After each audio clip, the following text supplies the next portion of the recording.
ইরানের প্রেসিডেন্ট এবং পররাষ্ট্রমন্ত্রীকে বহনকারী হেলিকপ্টার দুর্ঘটনাটা অত্যন্ত দুঃখজনক। আমরা এই ঘটনায় দুঃখ প্রকাশ করছি।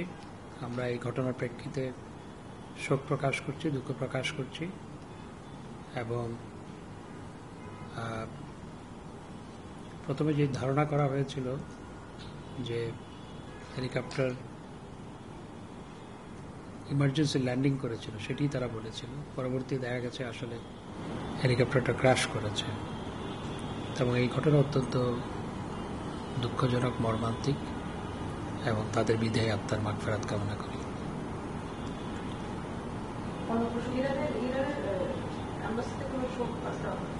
আমরা অফিসিয়ালি শোক পাঠাবো। এখানে পরিস্থিতি শান্ত আছে। আমাদের কাছে যেটুকু খবর, নতুন করে কোনো সংঘর্ষ বা হামলা হয়নি এবং আমাদের ছাত্রদের যতটুকু খবর আমরা জানি যে আমাদের ছাত্ররা এই মুহূর্তে ভালো আছে এবং আমাদের অ্যাম্বাসেডর আজকে যাচ্ছেন এবং গিয়ে ছাত্রদের হোস্টেল এবং বিশ্ববিদ্যালয় পরিদর্শন করবেন।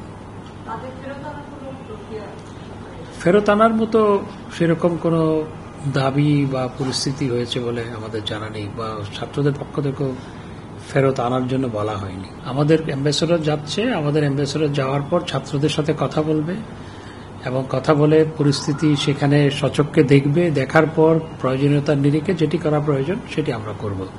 তবে সার্বিকভাবে ছাত্ররা সবাই সেরকম দাবি দেয়নি।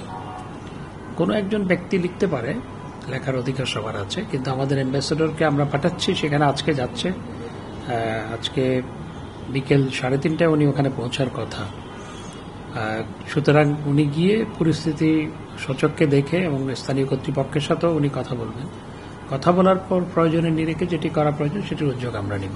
এটি অত্যন্ত গুরুত্বপূর্ণ একটি সিদ্ধান্ত আজকে মন্ত্রিসভা দিয়েছে এবং এই কনভেনশনে আমরা যদি যুক্ত হই তাহলে আমাদের শিক্ষার্থীরা যে বিদেশে যায়, আমাদের অভিবাসী হওয়ার জন্য যারা যায়, তারপর আবার ফ্যামিলি রিউনিয়নের জন্য অনেকে তাদের স্ত্রী কিংবা সন্তানদের নিয়ে যেতে চায় এবং আরও নানাভাবে ভিসা পাওয়ার ক্ষেত্রে যে ডকুমেন্টসের প্রয়োজন হয়, সেই ডকুমেন্টসগুলো দেখা যায় যে আমাদের পররাষ্ট্র মন্ত্রণালয় থেকে অ্যাটেস্টেশন করার পর আবার সংশ্লিষ্ট দেশের এমবাসি থেকে করাতে হয়।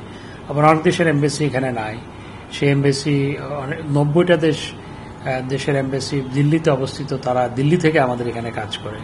সুতরাং এই সমস্ত দেশে যখন কেউ যেতে চায় তখন দিল্লিতে যেতে হয়, দিল্লিতে যাওয়া আবার সেজন্য আবার ভিসা লাগে, সেটার জন্য আবার ওয়েট করতে হয়, প্রচুর টাকা খরচ হয়, সময় নষ্ট হয় এবং ভোগান্তি হয়।